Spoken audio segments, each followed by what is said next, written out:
கர்த்தராகிய இயேசு கிறிஸ்து நாமத்திலே உங்கள் அனைவருக்கும் வாழ்த்துக்கள். இந்த நாளுக்குண்டான உயிர் உள்ள வார்த்தை மத்தேயு 5:14 சொல்கிறது, நீங்கள் உலகத்துக்கு வெளிச்சமாக இருக்கிறீங்க.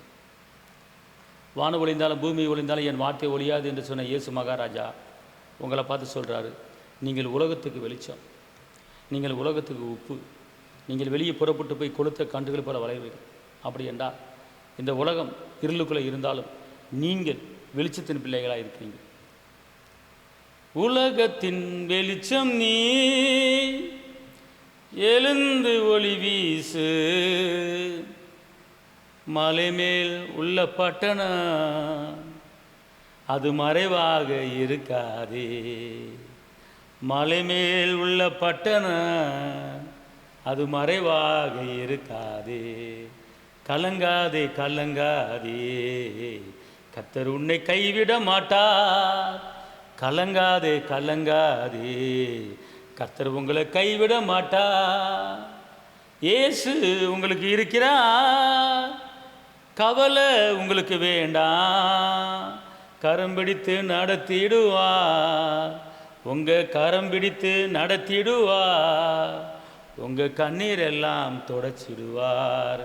என் இயேசு கண்ணீர் எல்லாம் தொடச்சிடுவார்.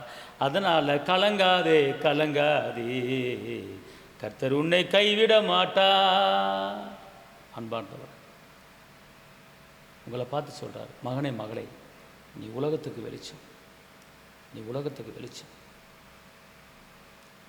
உன் இருளின் ஆதிக்கத்திலிருந்து கர்த்தர் வெளிச்சத்தின் பிள்ளையை மாற்றியிருக்கிறார். உன் வெளிச்சம் அனைவர்களுக்கு தெரிய கடவுது. ஏன்னா உங்கள்கிட்ட இயேசு இருக்கிறார். இயேசு தான் ஒளி, இயேசு தான் வழி, இயேசு தான் சத்தியம்.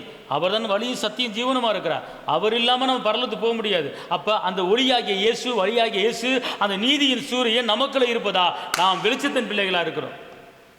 நான் தனிமையான ஆள் அல்ல, வெளிச்சத்தை கொடுக்குற இயேசு நமக்குள்ள இருக்கிறார்.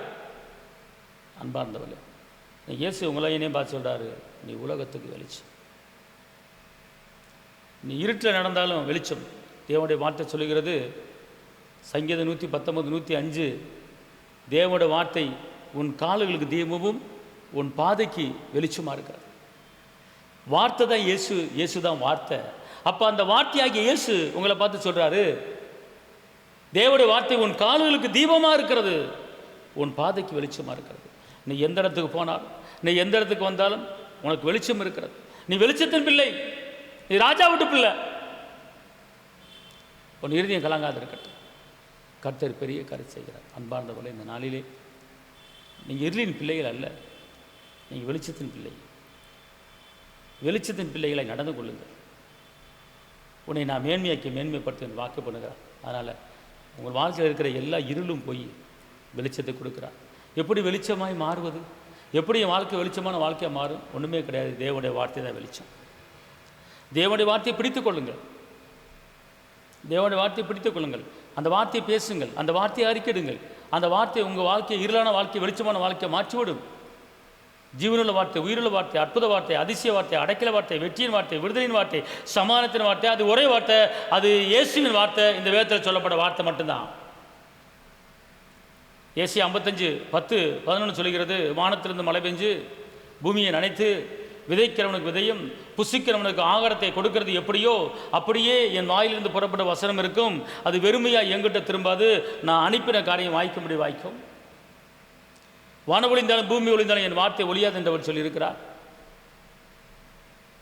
யோவான் 6:63 சொல்லுகிறது, மாமிசம் ஒன்றுக்கு உதவாது, நான் சொல்லுகிற வசனத்தில் ஆவி இருக்கு, ஜீவன் இருக்குங்கிறார். அப்படின்னா அந்த வழியை கொடுக்கிற, தடைகளை உடைக்கிற அந்த வசனத்தை நீங்கள் பிடித்து கொண்டு நடக்கும்போது உங்கள் இருளான வாழ்க்கை வெளிச்சமான வாழ்க்கையாக மாறும். தேவனுடைய வார்த்தையை வாயில் பேசுங்க, வாயில் அறிக்கையிடுங்க. எபிரேயர் 10:23 சொல்லுகிறது, நாம் நம்முடைய நம்பிக்கையை அறிக்கையிடுவதில் அசைவில்லாமல் உறுதியாக இருக்க கடவுள் வாக்கு பண்ணினவர் உண்மை எல்லாராக இருக்கிறார். வாக்குத்தத்தங்களை பிடித்துக் கொள்ளுங்கள், வாக்குத்தத்தங்களை பேசுங்கள். உங்கள் இருட்டான வாழ்க்கை வெளிச்சமான வாழ்க்கையாக மாறும். கர்த்தர் உங்களை ஆஸ்வதிப்பார். உங்களுக்கு ஜெபிக்கிறேன். தகப்பன இயேசப்பாவை நன்றி உள்ளத்தோடு துதிக்கிறேன், ஸ்தோத்திரிக்கிறேன்.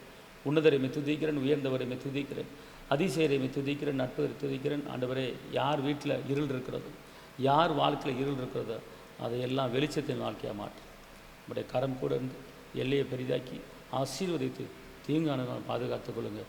இரத்த கோட்டைகளை மறைத்துக் கொள்ளுங்க. என் கிருபை உனக்கு போதும் என்று சொல்லுங்க. தடைகளை நீக்கி போடுங்க. இயேசுவின் நாமத்தில் பிதாவே, ஆமென். கர்த்தர் உங்களை ஆசீர்வதிப்பார். அல்லேலூயா. எல்லா புகழும் இயேசுவுக்கே.